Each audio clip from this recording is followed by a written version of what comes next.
नमस्कार, मी रोहिता वादळवारा लाईव्हच्या बोल रोखोक या कार्यक्रमामध्ये आपलं स्वागत करते। महाराष्ट्र औद्योगिक विकास महामंडळ म्हणजेच एमआयडीसी महाराष्ट्रात औद्योगिकरणाच्या समृद्धीची हमी देतं। रायगड जिल्ह्यात तळोजा औद्योगिक क्षेत्र, पातळगंगा, विलेभागड, रोहा, महाड ही 5 प्रमुख औद्योगिक क्षेत्र आहेत। त्यापैकी एमआयडीसी तळोजा औद्योगिक क्षेत्र हे महाराष्ट्रातील औद्योगिक विकास महामंडळाने निवडलेल्या रासायनिक औद्योगिक क्षेत्रापैकी एक आहे।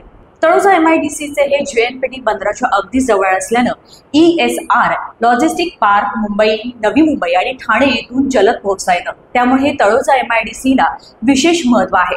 मात्र आता तळोजा येथील उद्योजक हवालदिल झालेत। ते का येथे निर्धास्तपणे आपला उद्योग करू शकत नाही, धंदा करू शकत नाही, हे सांगायला आपल्या बोल रोखोक या कार्यक्रमात आज एक विशेष पाहुणे हजर आहेत। तर आज प्रमुख पाहुणे म्हणून आले आहेत टीएमएसचे माजी अध्यक्ष तथा तळोजा CDPचे उपाध्यक्ष श्री संदीप डोंगरे सर। वादळवारा लाईव्हच्या बोल रोखोक या कार्यक्रमामध्ये आपलं स्वागत आहे। नमस्कार।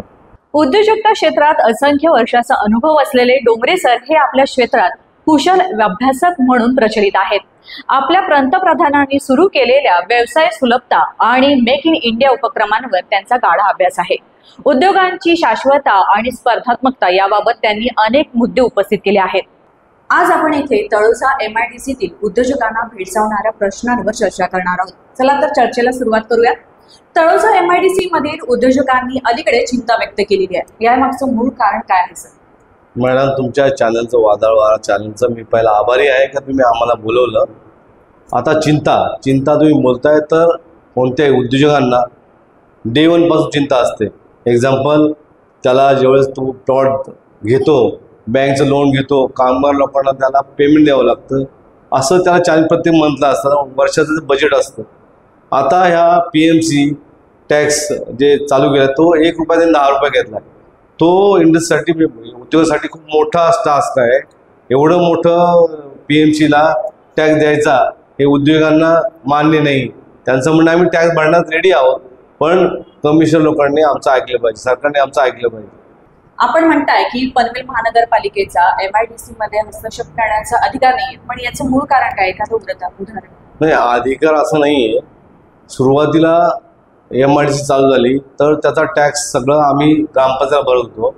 आता तो टॅक्स फक्त 2016 पासून PMCला भरतो। आम्ही 2016 ते 21 PMCला आम्ही टॅक्स भरला आहे, तो आम्ही डिनाय करत नाही। पण 2021ला त्यांनी 1 रुपया 10 रुपये केला, त्याबद्दल इंडस्ट्रीबरोबर ते डिस्कस करायला पाहिजे होतं। सर, मला सांगा की दुहेरी कर म्हणजे काय, आणि त्याच्यात PMC आणि एमआयडीसी यांना वेगवेगळ्या स्वरूपामध्ये कशा प्रकारे कर भरला जातो? मॅडम, आमचे उद्योजक पण कन्फ्यूज होते दुहेरी टॅक्स। पण ज्यावेळेस आम्ही कमिशन साहेबांबरोबर बोललो आणि एमआयडीसी बरोबर बोललो, एमआयडीसी फक्त सर्व्हिस चार्ज घेते, एमआयडीसी कोणता टॅक्स घेत नाही। टॅक्स घेते फक्त PMC घेते, पनवेल महानगरपालिका। जिथून 2016 पासून महानगरपालिकेला बनली पनवेलची, तिथून आर्थिकदृष्ट्या तो कर मागितला जातो, पण हा आर्थिकदृष्ट्या जो उद्योजकांवर परिणाम होतो तो कशा प्रकारे होतो? मॅडम, टॅक्स दिलाच पाहिजे। 2016 ते 21 जो ग्रामपंचायत टॅक्स होता पूर्वी, तोच आम्ही टॅक्स 2021 पर्यंत केला। पण PMC असं म्हणणं आहे आमचं कॅल्क्युलेशन जरा चुकलंय, म्हणून आम्ही तो 21ला तुमच्याकडून तो टॅक्स घेतोय म्हणून। पण तो टॅक्स किती होतोय इंडस्ट्रीवर काही डिस्कस केलेलं नाही, चर्चा कोणती केलेली नाही। तुम्ही त्याच्यावरती कधी पत्रव्यवहार केलात का? की पत्रव्यवहारासाठी आम्ही त्याच्यावर डिस्कस केलं, पण असं त्यांच्यासमोर इंडस्ट्री कधी गेली नाही। जायला पाहिजे होतं। तर कमिशनर साहेबांनी 2021ला पत्र दिली होती, तुमचं काय प्रॉब्लेम असतं आम्हाला सांगा। नंतर आमची मार्चमध्ये मागच्या जेव्हा बोललो, त्यांचं म्हणणं आहे 50% भरा, नंतर तुम्ही आमच्यावर एप्रिलमध्ये डिस्कस करा। मग त्याच्यामध्ये पुढे काय झालं? त्याच्यानंतर त्यानंतर आम्ही इंडस्ट्री मिनिस्टरकडे पण गेलो, नंतर आम्ही CM साहेबांकडे पण गेलो। त्यांचं म्हणणं 21 तारखेला तुम्ही या, तुमच्यावर डिस्कस करून आपण पर्याय शोधूया। पुढे पर्याय? हो सर, मध्य काळामध्ये काही जमिनीच्या जप्ती असलेल्या तुमच्यावर नोटीसी देखील आल्या, पण याचा होल्डर्सना म्हणजे काय परिणाम झाला याच्यावरती? PMCनी ज्यावेळेस टॅक्स आकारला त्यावेळेस आम्ही 2-3 वर्ष आम्ही PMC लेटर दिलं त्यांना, आम्ही टॅक्स लावू नयेत म्हणून। नंतर मार्च एंडला त्यांनी नोटीस चालू केल्या का तुम्ही नाही पैसे भरले तर तुमची प्रॉपर्टी जप्त केली जाईल। एखादं असं उदाहरण आहे का? इंडस्ट्री भरपूर, सगळेच इंडस्ट्री, मी पण स्वतः आहे त्याच्यामध्ये, सगळ्यांना त्यांनी नोटीस दिलेली आहे। अच्छा, तुम्हाला त्या अनुभवातून जावं लागलं. हो. म्हणजे पुढे त्यावेळेस आम्ही चितळे साहेबांकडे गेलो होतो आम्ही. त्यांचं म्हणणं आहे, तुम्हाला जानेवारीमध्ये बोललो होतो पण तुम्ही आला नाही इंडस्ट्री, अच्छा. तुम्ही आता 50% भरा, नंतर आम्ही 50% भरलं तर तुमचं ऐकून घेऊ आम्ही. म्हणून आम्ही 50% भरले पैसे. आणि एप्रिलमध्ये आता 21 तारखेला इंडस्ट्रियल मिनिस्टरकडं आणि कमिशनर साहेबांकडे आम्ही जाणार आहोत. सर, आता हा सर्व प्रकार आहे इज ऑफ डुईंग बिझनेस आणि मेक इन इंडिया यामध्ये विसंगत असा फरक आहे? मॅडम, आमचा बिझनेस 90 पासून आहे. आमचा बिझनेस आम्ही व्यवसाय करतो, सगळं काय करतो आम्ही. हे मेक इन इंडिया मोदी साहेब आल्यापासून आला, पण त्याबाबत वर्कशॉप घेणं, मेक इन इंडिया इंडस्ट्रीसाठी काय फायदा अजून काय झालं नाही, तसं केलं पाहिजे. कारण काय होतं, आम्ही सगळं करू शकतो इंडस्ट्री. मेक इन इंडिया करण्यासाठी आमच्यासाठी बेनिफिट काय आहे हे आम्हाला अजूनपर्यंत माहीत नाही. म्हणून ते वर्कशॉप घेतलं तर आउट ऑफ इंडिया एक्सपोर्ट करायचं असेल तर आम्हाला माहीत तरी पडेल. त्याच्यामध्ये कधी प्रशिक्षण झाले नाही झाले सर प्रशिक्षण, तिथं व्हायला पाहिजे. म्हणजे त्याचा फायदा पुढे हो. महाराष्ट्रात जे उद्योजक आहेत त्यांच्यासाठी हा नेमका प्रकार काय आहे? म्हणजे कशा प्रकारे तुम्ही त्यांना संदेश द्याल? काय होतं, कुणी पण उद्योजक जेव्हा बिझनेस चालू करण्यासाठी महाराष्ट्रामध्ये येतो तो त्याला स्पष्टता पाहिजे. का उद्योग करताना आपला टॅक्स किती पडणार आहे, काय काय होणार आहे हे स्पष्ट झालं तर उद्योग करू शकतो. नंतर त्याला एक 50% बिझनेस झाला चालू, नंतर म्हणा 8% तो बिझनेस नाही करू शकत असं. म्हणजे स्पष्टता क्लिअर पाहिजे शासनाकडून.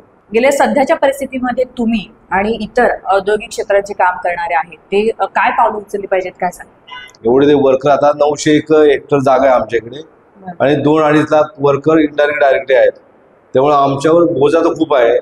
कोणती इंडस्ट्री बनवायची सोपी नाही, कारण कोणाला एक पगार द्यायचा म्हटला तर विचार करावा लागतो. म्हणून ही गोष्ट शासनाने कोणतीही करताना कमीत कमी इंडस्ट्री बरोबर चर्चा केली पाहिजे. म्हणजे पगारावरती कसं त्यांचा फरक जाणवतो? मॅडम, एक्झाम्पल मला माहिती आहे, प्रत्येक महिन्याला मला बँकेला इंटरेस्ट द्यावं लागतं, कामगार लोकांना पेमेंट द्यावं लागतं, लाईट बिल द्यावं लागतं, पाणी बिल द्यावं लागतं. तुम्ही जेव्हा टॅक्स म्हणता तो टॅक्स आमच्या याच्यामध्ये नसतो बजेटमध्ये, तो एकदम वाढला तर आम्ही पेमेंट कसं देणार? म्हणून तो टॅक्स कळवल्यानंतर खूप तकलीफ बिझनेसला. पण असे बिझनेस बंद पडू नये म्हणून शासनाने आमच्यावर चर्चा केली पाहिजे. सर, तुमची एखादी खंत आहे का किंवा राज्य शासनाकडे, केंद्र शासनाकडे कोणती मागणी आहे का तुमची? मॅडम, आमच्या तळोजा MIDC मध्ये 950 बिझनेस आहेत, पण त्यांना हॉस्पिटल नाही. 2-2.5 लाख लोक आहेत इंडायरेक्टली, हॉस्पिटल पाहिजे. हे अजूनपर्यंत शासनाने खूप पत्रव्यवहार केले, पण अजून त्यांनी जागा दिली नाही, हॉस्पिटल करायला दिलं नाही. दुसरं, आमच्या तळोजामध्ये ट्रॅफिकची सगळ्यात मोठी समस्या आहे, ट्रॅफिकची. तर आता शासनाने मेट्रो चालू केली, खूप छान गोष्ट आहे, पण ती MIDC पुढे अटॅच केली पाहिजे तर तो ट्रॅफिकचा प्रॉब्लेम सॉल्व्ह होऊ शकतो. म्हणजे वाहतुकीसाठी काही प्रॉब्लेम येतो? हो, वाहतुकीसाठी खूप मॅडम, वाशीला कुठं जायचं असेल तर MIDC बाहेर पडायला 1 तास लागतो, 1-1.5 तास लागतो. बसेसची सुविधा कशा प्रकारे? मॅडम, मी ज्यावेळेस तळोजा MIDCचा अध्यक्ष होतो त्यावेळेस एकही बस चालू नव्हती. ज्या वेळेस 2014ला आम्ही गणेश नाईक साहेबांकडे गेलो त्यावेळेस त्यांनी बस चालू केली. बस चालू केल्यामुळे या सगळ्यात चांगला फायदा झालाय लेडीजसाठी. त्यामुळे लेडीज इंडस्ट्रीमध्ये यायला चालू झालं. त्यामुळे रोजगार लेडीजसाठी खूप चांगली संधी त्यांना मिळाली. असं सर, माझा असा शेवटचा प्रश्न आहे की जे हे धोरण पाहत असतील ते निर्मात्यांना तुम्ही काय संदेश द्या? मॅडम, आमचं वादळ वारातर्फे एक आश्वासन शासनासाठी मेट्रो आणि हॉस्पिटल झालं पाहिजे आणि कोणतेही टॅक्सिंग करताना इंडस्ट्रीला चर्चा करून धोरण मांडलं पाहिजे, ही अशी आमची विनंती आहे. धन्यवाद. धन्यवाद डोंगरे सर, तुम्ही इथे आलात, वेळात वेळ काढून आलात आणि अशा संवेदनशील मुद्द्यांवर आपल्याशी चर्चा केली. खरंच धन्यवाद आणि खूप खूप आभार. अशाच रोखठोक मुलाखती पाहण्यासाठी आमच्या वादळवारा लाईव्हला सबस्क्राईब करा आणि पुन्हा भेटूया पुढच्या अशाच बोल्ड रोखठोक कार्यक्रमामध्ये नवीन पाहुण्यांसोबत आणि नवीन विषय घेऊन. तोपर्यंत धन्यवाद.